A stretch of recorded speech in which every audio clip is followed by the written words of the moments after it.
revealing the secrets of WWE's most iconic moments. Let's watch. History was when Khali squeezed Rey Mysterio's head so hard that Rey started bleeding from the mouth.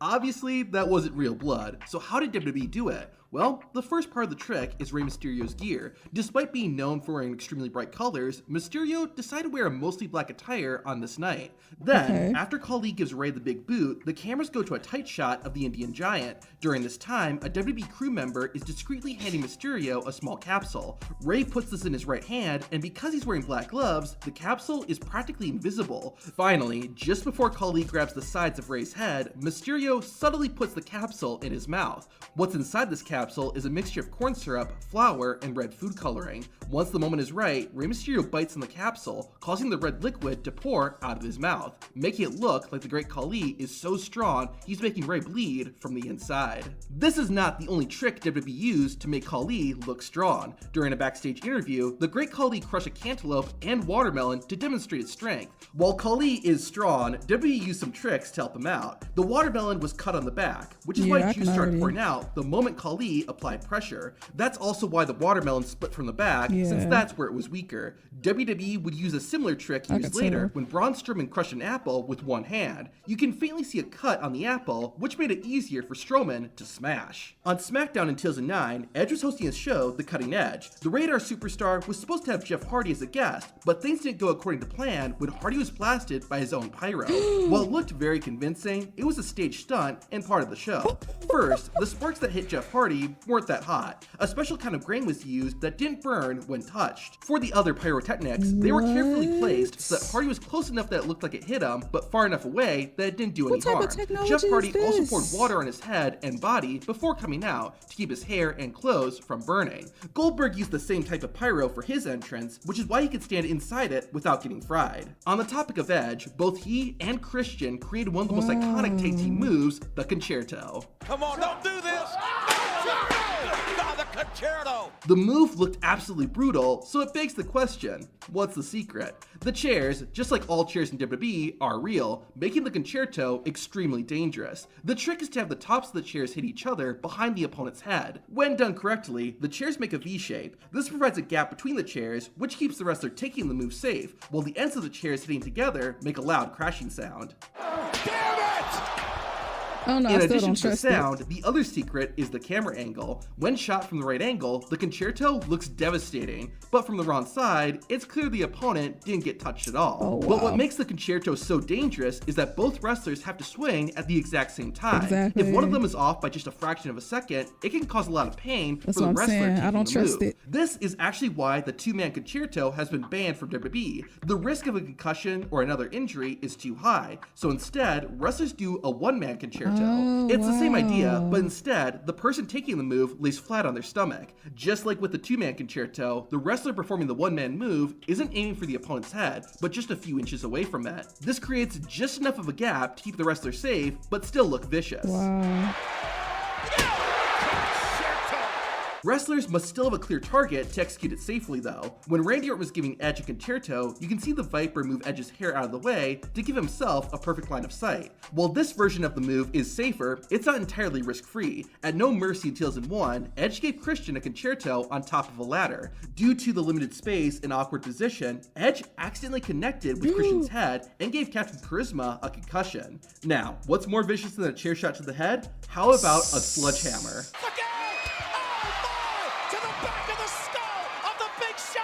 How did they pull this off without Big Show suffering serious damage? Well, that's not a real sledgehammer. The wood is real, but the head is made of rubber, so while it looked painful, it didn't hurt at all. In his later years, Triple H would start using a real sledgehammer. However, he would always put his hand over the head to keep the person he was hitting safe. No WWE fan will ever forget this. A 500-pound superplex!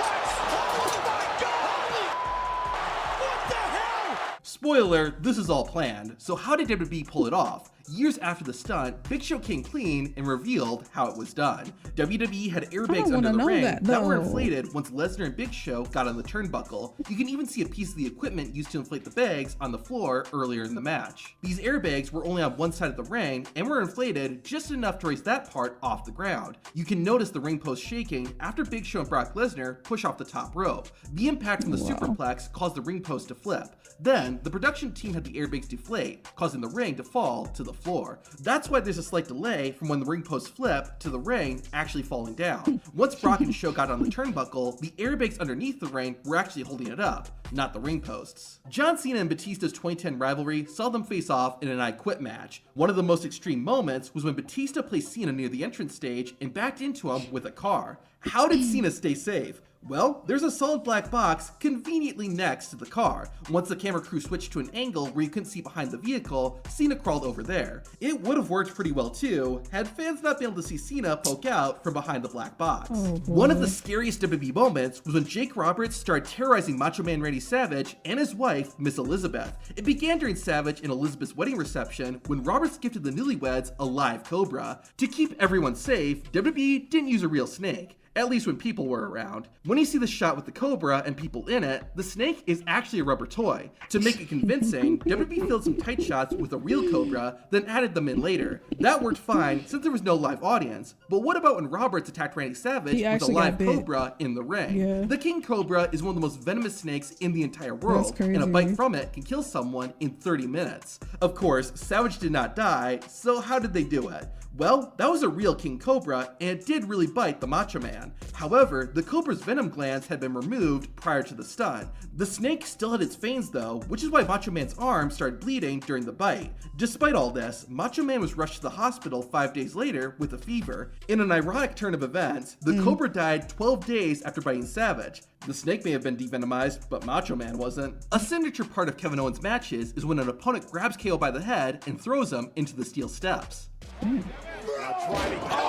I remember that. I remember seeing that. It looks vicious, and if done incorrectly, can lead to a busted head or even a concussion. However, KO does two things to keep himself safe. First, when possible, Owens will try to have the edge of the steel steps hit the top of his back, not his head. However, as an extra protection, as Owens is being thrown into the steel, he quickly covers the back of his head with both of his hands. Both of these secrets make it unlikely that Kevin Owens will get seriously hurt. However, the spot is still dangerous due to how precise Owens has to be with where he lands and getting his hands in place in under a second. Backlash 2009 ended with a bang when the Big Show chokeslammed John Cena through an exploding spotlight.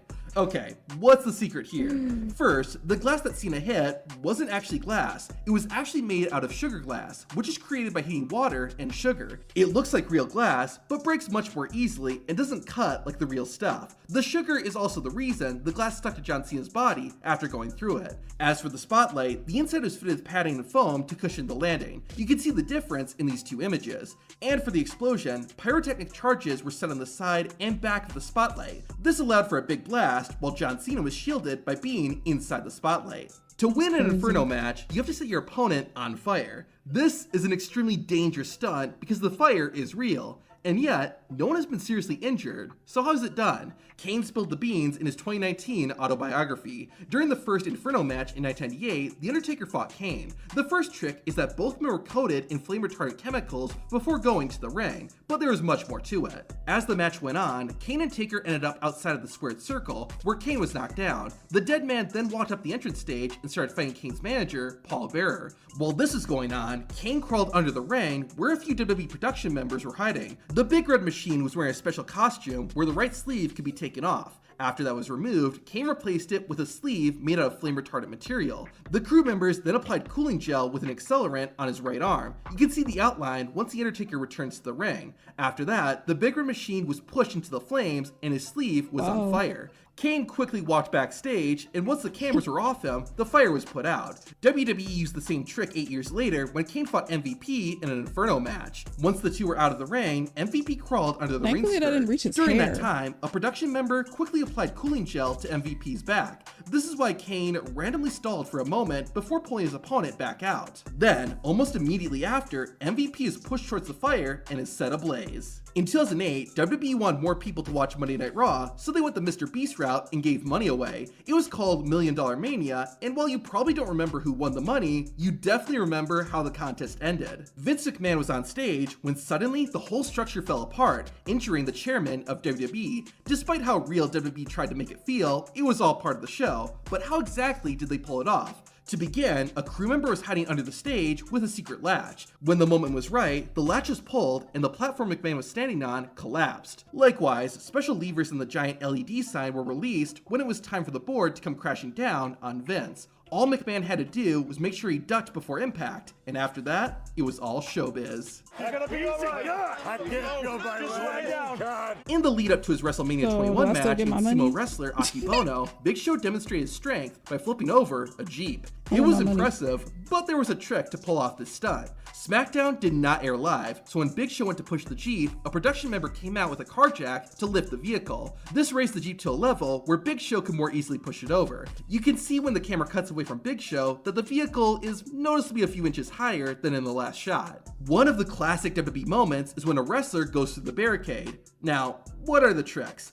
First, WWE barricades are padded from top to bottom to make them as safe as possible. Second, the barricades are all small individual sections that are linked together. Before the big spot, WWE's production crew loosens the links on the barricade section that the wrestlers will hit. This causes that part of the barricade to go down with ease and keeps the rest of the barricades standing upright. There's more to it though. More often than not, wrestlers will break through the piece of the barricade that's in the timekeeper's area. This is so fans don't get in the way or accidentally knock the barricade over. However, when WWE wants to have wrestlers break through a side of the barricade where the fans are, they don't allow real paying fans to sit in that area. Instead, the company uses extras, typically local independent wrestlers not signed I to knew WWE. it. They know what's going to happen, and not only does this keep the real fans I safe, had a but also gives feeling the they exact did reaction that. WWE wants. When Mark Henry slams Sheamus through the barricade, you can actually see a young LA Knight in the crowd. Another classic WWE spot is breaking through the steel cage. These work similar to the barricades. WWE keeps one part of the cage very loose, only held by an easily breakable piece. The wrestlers also purposely avoid interacting with that part of the cage until it's time for the spot. In fact, these links are so easy to break that the cage can start to fall before the wrestler touches so it, as seen during this legendary thin. spot between Bobby Lashley and Umaga. One of the most bizarre matches in WWE history was the eye for an eye match. Seth Rollins and Rey God, why we gotta Mysterio talk fought in a about this match again? where the goal was to gouge your opponent's eye out. Rey lost. However, he still has two perfectly working eyes today. So how did WWE pull it off?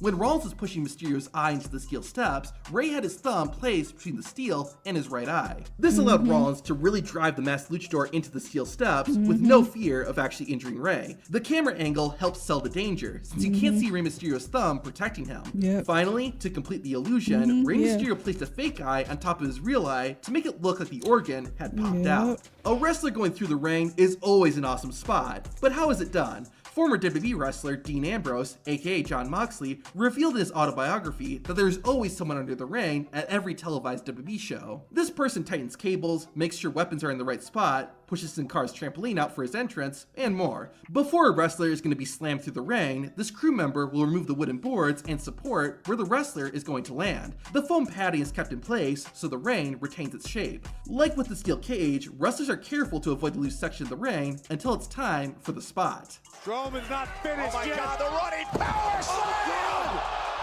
Through the ring! Additionally, a small pad is placed under the spot where the wrestler lands so they don't land on the cement floor. However, in some cases, this pad has to be removed quickly. At SummerSlam, The Undertaker chokeslammed Edge through the ring. The Radar superstar noted that as soon as he landed on the mat, crew members under the ring pulled the mat out. This is because a burst of fire needed to appear shortly after the spot. However, because of the flames, smoke filled under the ring. All the crew members came prepared with masks, but Edge didn't have one. This made it difficult to breathe, and the Radar superstar was left coughing until he could finally leave the ring.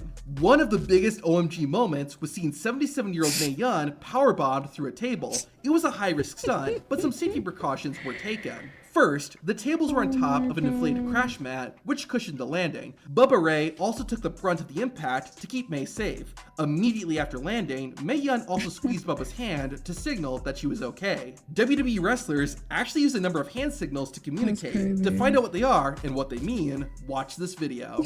So crazy. All right, you guys, that's gonna do it for this reaction. Make sure to leave some likes and comments down below. Let me know what you guys think, and I will see you in the next one. Toodles.